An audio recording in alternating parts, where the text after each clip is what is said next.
Hey guys, I'm Trinity. And I'm Mac. Welcome back to the SIP Podcast. We got some lovely guests with us today. If you guys want to introduce yourselves. I'm Jeri. I am Dan, and husband of her, and I have 3 kids. We have 9 grandkids, and it's great to be here. Wow, large family. Okay, we'll do our question of the day that we do in every episode. Let's get you guys a good one, and then we'll kind of hear about you guys and your story, okay? Awesome. Okay, so what's your favorite animal from Savannah?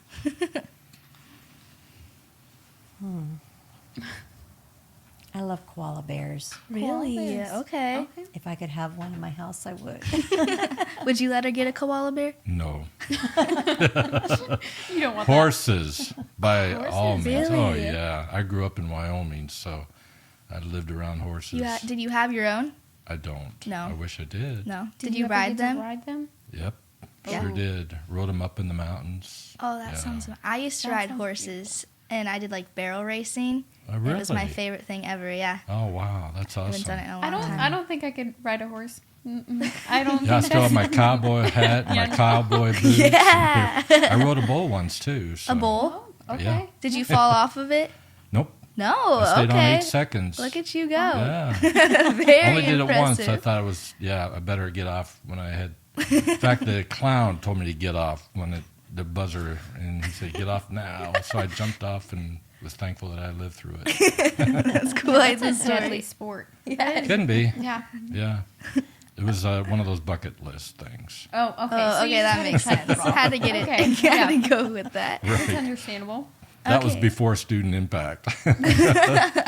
Well, saying that, tell us about because you guys are a huge part of Student Impact. Tell us about before that, where you were, how you were riding bulls, where you lived, and what you guys were kind of doing. Sure. Actually, when I was riding that bull, I was a youth pastor at Memphis Calvary Church of the Nazarene in Memphis, Tennessee. Okay. Yep. And I'd been there, we've been there 6 years or so. Right. I think was, and just felt the need to start making a move. Actually, we had a friend of ours call us from Indiana wanting us to come and start or plant a Church of the Nazarene here in Westfield. So we came here with basically the whole story behind that is I didn't feel called to plant a church. And so they sent us to a assimilation where they basically ask you a whole bunch of questions and ask you, and they do all these psychological tests and all this stuff. And we went through that whole thing, and they said, well, you need to be planning a church. So we thought, well, maybe we need to take it more seriously. So we've talked to Lee. Lee's was a superintendent up here in the Indiana, and so we said, we'll come and take a visit. And so that's what brought us here to Westfield was just the invitation to come plant a church in Westfield. So that's what got us here. Mm-hmm. We had 2 options. We could have gone to Cincinnati and pastored a church, or come to Westfield with no income, no place to live, nothing, and just show up and start a church. So you thought this was like, this sounds fun. Well, actually, I took a vote. We took a vote at dinner We right did. before, when we came back, we sat down with the kids, explained both options for the church and for the church that was already started and already there in Cincinnati versus coming to Westfield and not knowing anything and anybody. And so when we took a vote, Christy was, she was in 3rd grade, Brandon was in 4th grade, and Amber was in 8th grade. And so I went around and basically said, where do you want to go? You want to go to Cincinnati or Westfield? And they all unanimously said Westfield. I have no idea why. Wow. To But this they day, you did. still don't have like a reason for that? Well, I know now because look what God brought That's us true, yeah. to. There you Yeah, so we know. But then I was like, well, why would they choose something that we had no place to live? In fact, we lived in a trailer at a place called Camp Nothing Much Here. Okay. Well, yeah. It's not there anymore. They tore it down. There's houses there now. Yeah, it was crazy. We lived in a 30-foot camper motorhome. So Everything had its place. Everything. Everything. can you Towels, imagine everything being had a its fourth place. grader and living in a camper? Yeah. No. And my daughter was like, don't tell anybody we live here. Because we left a beautiful home, beautiful ministry there in Memphis, Tennessee, and then came to a place we had no clue why we were even here, so other than to plant that church. When you had to tell your parents that you were like, hey, this is where we're going, did they look at you like you were insane? Kind of. Kind of. I mean, we were fair. leaving a place that we had a nice life as far as insurance, a congregation who basically took care of us. We had a stable life, I'll put it that way. Moving here, it was Camp Nothing Much here, and that was basically our life because we were starting all over from ground up. They were all pushing to go to Cincinnati because they had a great package. We could buy our own house. They were going to give us the money to put a down payment. I mean, everything was perfect when it came to that scenario. But to go to Westfield where you don't know anybody, there's no church there, you got to start from nothing and live in a camper. I mean, my parents, they were like, are you sure this is what you want to do? When you guys got here, was there anything that was like a reassurance of like, yeah, we made the right choice? Or did that take a few years to like show up? It wasn't immediate. In fact, the first 2 years we worked on planting that church, and in the process of that, when we launched it about a year and a half later, I think we had 77 people show up for launch day. I mean, with not knowing anybody, we thought that was great. The issue was 33 of them were Ukrainian. Yeah, that's a whole nother story. And I didn't speak Ukrainian. So we were like, what do we do with this? How do we handle all this? Yeah. And over a period of time, basically that whole situation collapsed. And that's when I was like, okay, God, why in the world did you bring us here? I was so frustrated because I'd poured my heart into this for a year and a half. We had a great launch, and then we had a group of people that just did not agree with the way things were going and caused havoc, and things just collapsed before our eyes.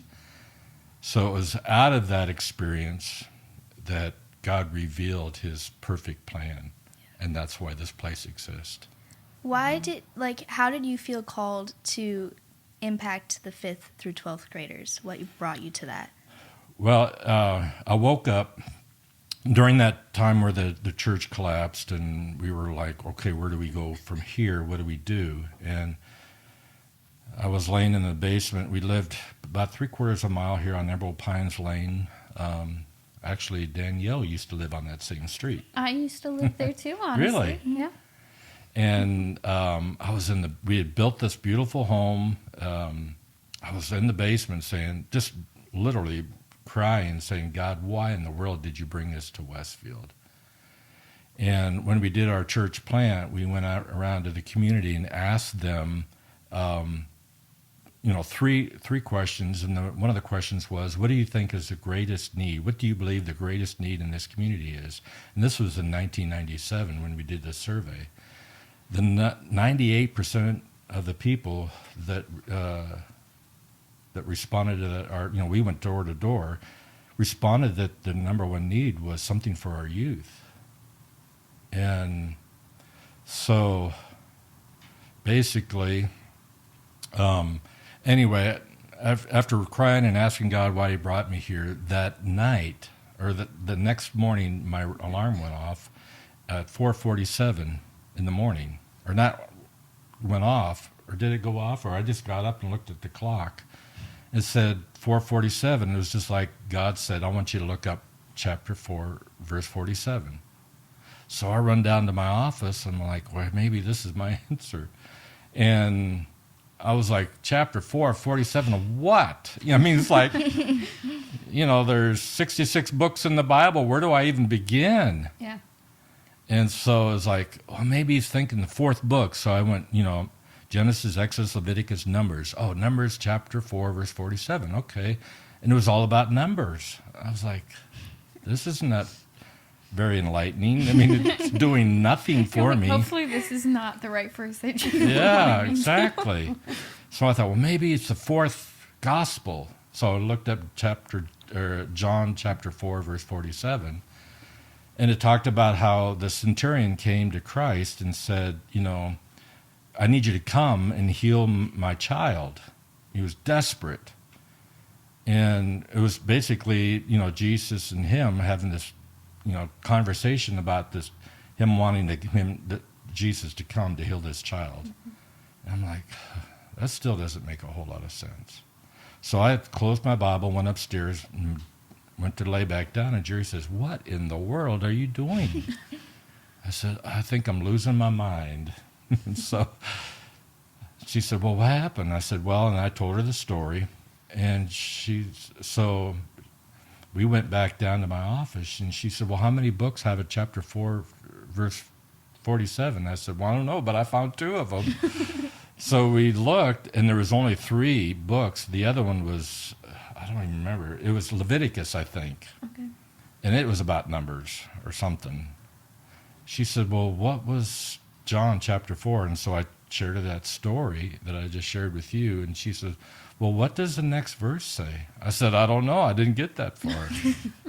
And Jesus' response to that centurion was, what do I have to do for you people to believe in me? And that just, I just went down to my knees. I said, that's what he's just telling me to simply believe and start trusting him for what he brought me here to Westfield for. So it's out of that, then God began to say, you go back and look at those demographics. It'll tell you what I brought you here for. Mm-hmm. And so, again, I realized that, there needs to be something for the youth. So we just immediately told our kids, our 3 at the time, I think they were 5th, 6th, and 8th to 9th, 10th, something like that. What was Amber at the time? 10th grade, 11th grade? No, she was getting ready to go into high school. Yeah, I think she was a junior. I don't know. You helped me out there. I don't remember Cut that part. Anyway, they were still on the school. I said, start inviting your friends. I don't know what we're going to do with this or how this is all going to come to be.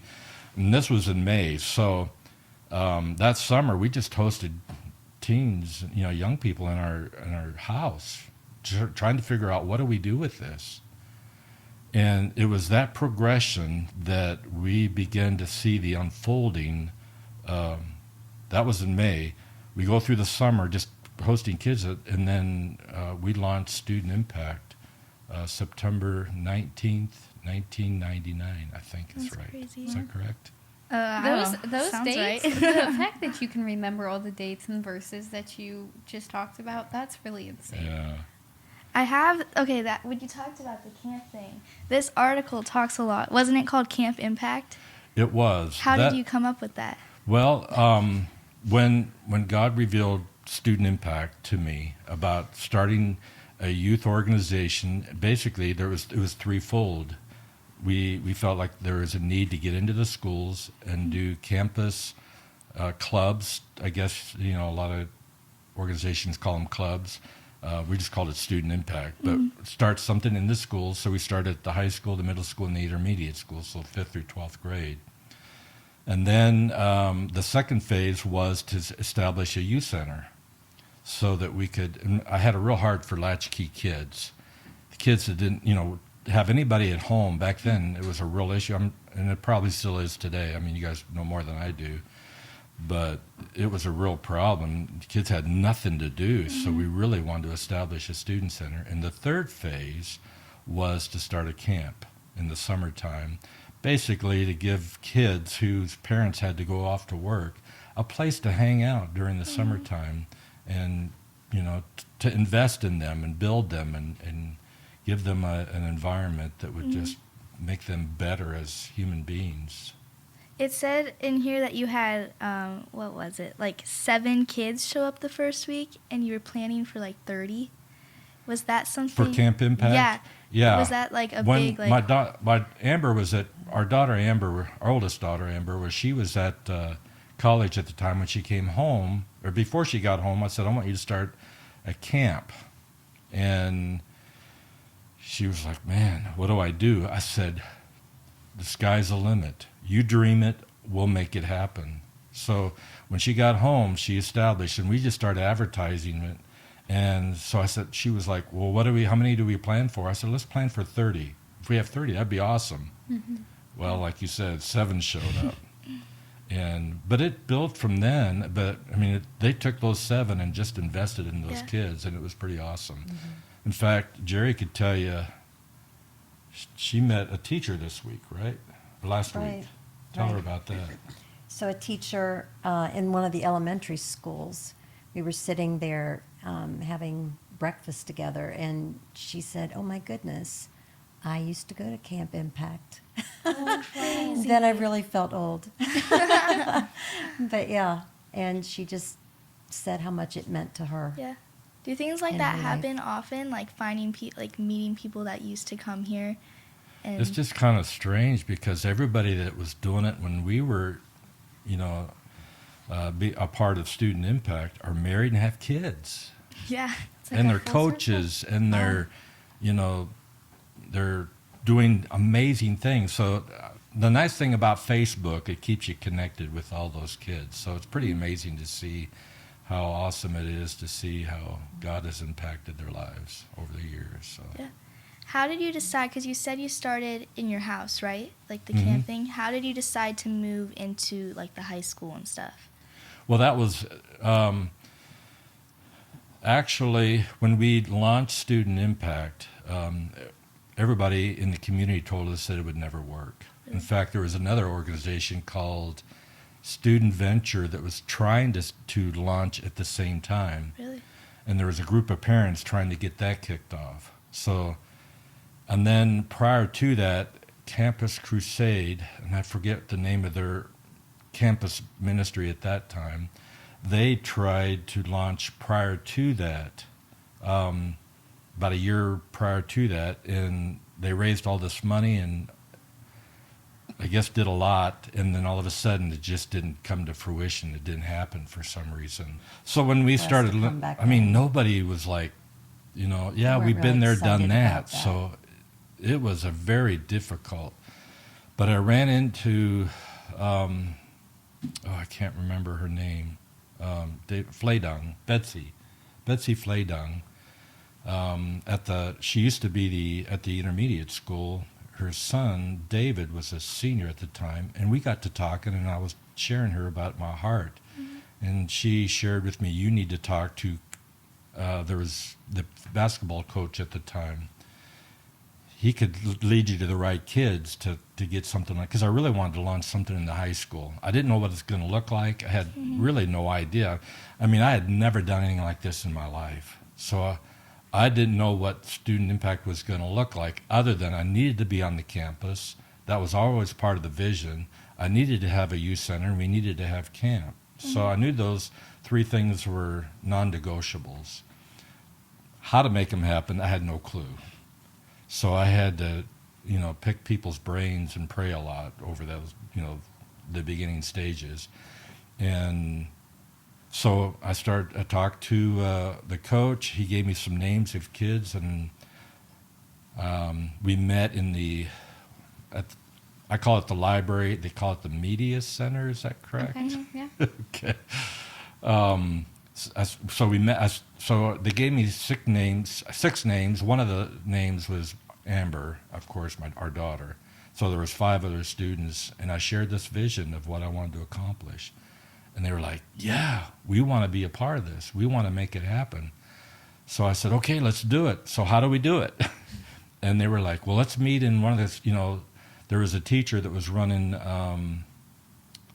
Fellowship of Christian Athletes at the time, and it wasn't very big or wasn't doing much, so she kind of stopped doing it. They said she might open up her class. So we started hosting it there at her classroom at the time, and I think we had 10, 12 kids show up at the very beginning. Wow. And we did that for about a month, and I was like, this is not us. This is not, I don't foresee this sitting in the classroom and just doing Bible study stuff. I can't do this. It's got to be bigger. We got to have more room. We got to do stuff. So we moved from there into the band room, I think it was. And I said, no more after school stuff. It was in the right after school. Everybody's trying to get to their sports. It just wasn't happening. So I said, let's do it at 6:30 in the morning. Wow. We'll have donuts and Mountain Dew.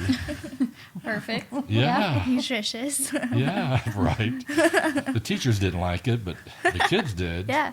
Now, Jeri, And- you being a teacher, how did that affect you? Did it help you being a teacher? Well, at the time I was at the middle school. Okay. And so we also eventually opened up at the middle school at a different day, of course, but at 6:30 in the morning. Same thing, donuts and Mountain Dew. And, Perfect.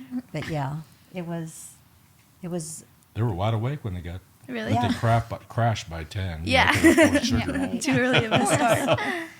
Yeah. How did you guys learn to like reach students then in the best way? Because obviously, if you hadn't done anything with like students before this, it was probably kind of hard to figure that out. So how did you figure that out? I didn't feel like my job was to reach the kids or reach the students. I felt like it was the students' responsibility. My job was to train them and develop them as leaders and how to make an impact on their school, their turf, their territory. So I felt like my responsibility is to build them as strong leaders. How do they make an impact on their school? We'll create the resources, we'll recreate the environment, but so basically the school, we did student impact at the high school at 6:30, at the middle school at 6:30 in the morning, and then the only one that we did in the afternoon was the intermediate school. Okay. But we also did what we called impact events that the students planned, put on, and it was just really an opportunity for them to share Christ with their peers and say that, we had our first event was in January of 2000. Wow. We had 177 show up for our first That's impact crazy. event for the high school. Wow. And 17 kids accepted Christ into their life at that Really? event. That's amazing. It was like, and it just exploded. I mean, this was September. From January, we had already moved into the band room, and after that event, we just exploded on Tuesday mornings there at the high school Wow. and at the middle school. And we did those events, about every 3 months or so, something like that, just so the students, the leaders, could have an opportunity to create. One time we did Be Wiser Like Niederheiser. Niederheiser was a gentleman who used to be an alcoholic, Really? and basically told his story of how he got out, got away, and basically a warning to keep away from alcohol. And so we had this event about to stay away from alcohol, and it was we had a lot of people, a lot of young Really? people show. I don't remember how many, but it was pretty cool. But the students, they did all of the planning, and That's they awesome. did drama and music and all kinds of stuff that created around a theme for each event. Really? Mm-hmm. So how did your guys' faith, how was your guys' faith throughout this journey? How was our faith? Yeah, did it make it a little bit rocky, questioning those type of things? I'll let you answer. I think that God equips you for the task or for the mission that He has for you. A lot of times I think that you find that your different gifts that He has given to you rise to the top, for that specific mission that He has you on. For us, I think Student Impact was a big leap of faith for us and then for our kids. One of my prayers before we left Tennessee was, okay, Lord, if we go to this Camp Nothing Much here in Westfield, all I ask of you is that my kids see your hand move in our life, and that they know beyond question that it's you, that it's no one else that's really doing the providing here, that you are the God who you have always promised us that you would be, and that you are our provider. You are our Jehovah Jireh. You will provide everything that we need. And that's what he did. I think one of the neatest stories that today my kids remember, and they tell their kids now, is it was a Thanksgiving time, and we had like $150 in our checking account. And every Thanksgiving, we always went back to our parents to celebrate Thanksgiving. That particular Thanksgiving, we really didn't have the income to go home. And I just remember we all gathered together in our basement, and we just said, Lord, you have provided everything that we've always needed. And if it is in your will that we go home, we trust that your provision will happen. And it was the week of Thanksgiving, and we received a Thanksgiving card from an elderly couple who was in our former church in Tennessee, who knew nothing about our life at that time or what was happening. But in this card, they wrote the sweetest note, and they said, you know, you've been on our hearts, and we just thought you might need some money to go home for Thanksgiving. Wow. And in that card was a check for $200. And my kids, I just remember their eyes just getting so big, and it was like, God did that, Mom. I mean, they didn't know anything about us. And so it was different things like that that the Lord would just do. It was just a sweet, sweet wink, I think, from God that you're where I want you to be. Just hang in there, and I will be your provider. I'll take care of you. And it wasn't always easy, but he was always there, and he always provided. In the beginning part of us being here in Westfield, we came across a family, the Cowles, that were just amazing, but he was a builder, and he was involved in building our home, and having that home was a complete miracle, because again, when we're trying to get a loan for a house and you don't show any income, it's kind of hard to say, well, how are you going to pay for this, you know? But through all of that, God made it available. But while they were digging the basement, they pulled out this massive rock. It still sits in front of the house today. And when I saw it, it was like the Holy Spirit said, upon this rock I will build my church. You trust me. And that's why we called this the rock. That's the coolest story. I remember when you told that when I was talking to you earlier in the year, and I was like, that is the craziest story. Yeah. Were there any other like moments like that connected to this house or like to the school? Oh, absolutely. Well, there used to be a red brick home just not even a quarter of a mile down from here in front of the Methodist church. We used to be, when God laid it on the next phase for a youth center, I spoke at a Good Friday service for the community, and I shared about the need of a youth center, and the church said, hey, we got that empty house. We'd love to let you use it. So that's where we launched Student Impact. The amazing thing is, this is even before Student Impact even was on my mind, that God laid it upon my heart that he was going to give us the use of that red house someday. Really? I didn't know what for. I just knew that he was going to give it. And it was almost a year to the day that we were in that red house launching, our first youth center. Wow. Well, then they came a couple years later and said, hey, they're going to tear it down. They're going to repurpose that property and stuff. So we needed to find something else.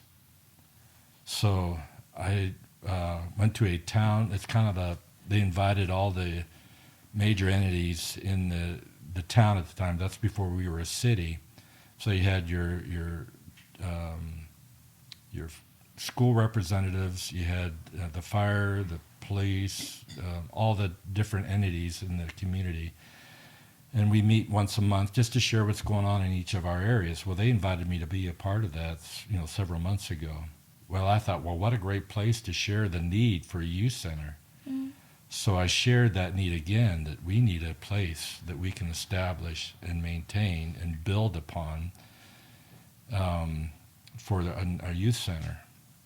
Same situation, being that I only lived about a quarter of a mile or 3/4 of a mile from here, I'd walk this street a lot or run. Back then I used to run. And there was a man that was remodeling this house, and he finally finished it, and it sat empty. God just, again, laid it on my heart that he was going to give us this property. And almost a year to the date after that meeting, Dave and Mary Beth Miller called me on the phone and said, "Hey, we want to take you and Jerry out for breakfast." I said, "Awesome. Why for?" He was, I think, on the city council or something, at the zoning board at the time or something like that. And he said, "Oh, we just want to have breakfast with you and Jerry." I said, "That'd be awesome." So we showed up in a place called Marlowe's, which is not there anymore. Okay. A little breakfast place right downtown, right on the corner of Union and Main Street. And so we met them on a Saturday morning, I think it was.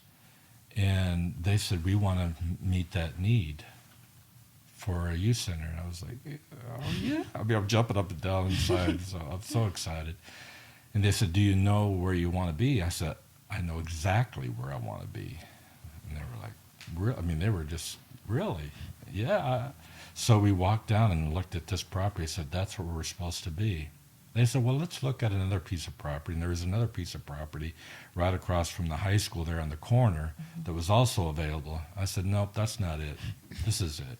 This is where we're supposed to be."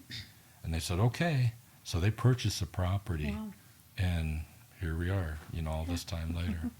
That's crazy how Student Impact started. Just like how so many people provide. And I feel like it is looking back on what you said of how if it's his will, he'll make it the way. And him providing all of this stuff for you guys to start up this place and looking at it now, isn't that it's just It's mind-blowing. wonderful. Yeah. Well, I have to be honest with you, I don't feel like I did anything. I just went along for the ride to see God unfold his vision for what is now what we see here today. Mm-hmm. And he just helped me to be a part of it.